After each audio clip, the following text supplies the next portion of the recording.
Jane Boram. I'm one of the co-chairs of the Criminal Justice Task Force for NOAA. Hello, my name is Shawn Whitsell, and I am the other co-chair of the Criminal Justice Task Force for NOAA. HEALS is a program that is very much like CAHOOTS in Eugene, Oregon. It stands for Health, Engagement, and Liaison Services. It's a community responder, first responder program that reaches out to people who have called 911 for some type of a crisis. And HEALS is what we see as a preferred alternative to what the police department is now doing.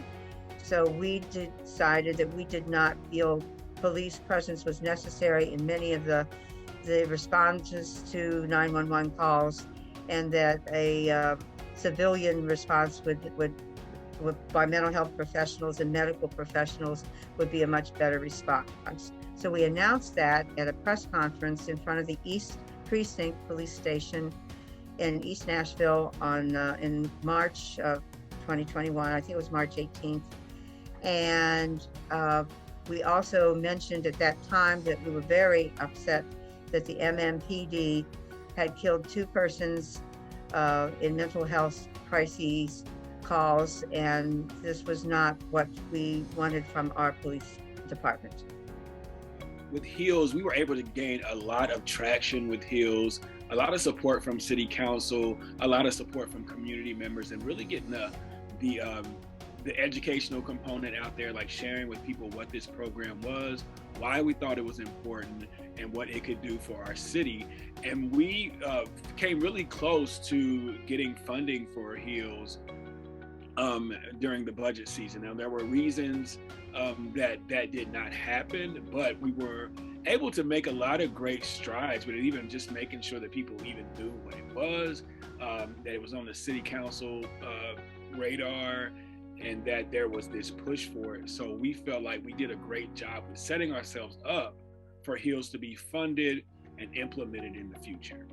And you'll be hearing more about some education efforts and some push once again at City Council, and letting the police department and the mental health co-op know that we really feel that that's necessary.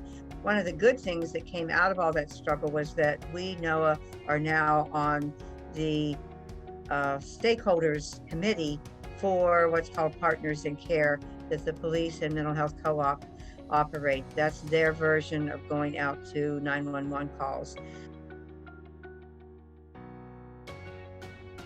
On February 3rd, we're bringing in from Eugene, Oregon, the consulting director of CAHOOTS. That's a program where they're helping out on the streets for people that call a crisis line. And Tim Black is the guy that will tell us how CAHOOTS has operated for 30 years very successfully out of the Whiteburg Clinic there, and how HEALS is very much based on CAHOOTS and why it would be a much better program for Nashville.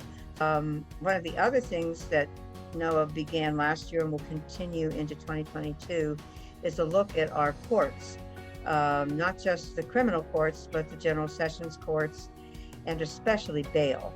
Bail is a big bugaboo that we want to get out of existence because it really hurts people, especially people who are marginalized either financially or ethnically.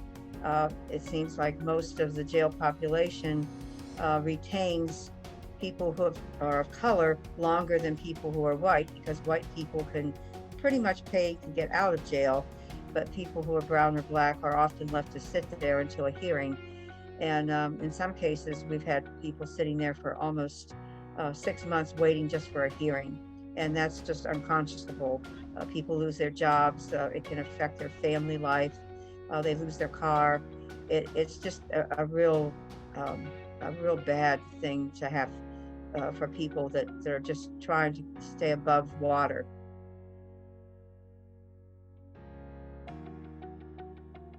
One thing that I'm looking for is more engagement with our member organizations, pulling more people from the organizations that we represent or that we're a part of NOAA through.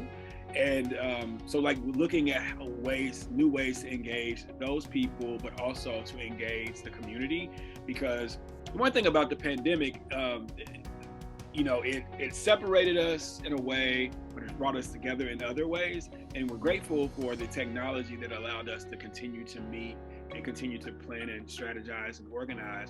But I'm looking forward to getting some boots on the ground. We were starting to do that. Well, we did a little bit of that during the pandemic, but we had to be extra careful. So I'm just looking forward to some community engagement and getting out there a little more. That we don't have any concrete plans for that right now, but that is something that we talked about, and that on a personal level, I'm looking forward to it, because who are we without the community? We do this work for people. This organization and this work is powered by the people. So I just want to get out there and talk to more people and reach more people. We have some great new partners too that are going to expand what NOAA can be. We're working with the National Community Bail Fund. We're working with the Educational Fund to Stop Gun Violence. We're working with people from community neighborhood associations. We're trying to get some of our community members that are already part of NOAA, like First UU is going to sponsor a documentary to celebrate Martin Luther King Day on January 16th. They're going to be showing a film called Racially Charged. It will talk about the current judge and jail and court system that causes people to have to come up with bail or stay in jail. And so Shawn and I will both be at that program. That's January 16th at 11:30 at the First United Unitarian Church on Woodmont. So that's a program we'll be involved in. And then we'll be also working with the Jewish Social Justice Roundtable to do a webinar on the courts and judges, and get candidates for judges to be part of a candidate forum. And that will be coming up in March and April. So we have a busy next 4 months ahead of us. Wonderful news. Well, thank you so much for the update. We look forward to more engagement and more initiatives to help reform and change some of these criminal justice policies. So thank you so much. Thank you. Well, thank you.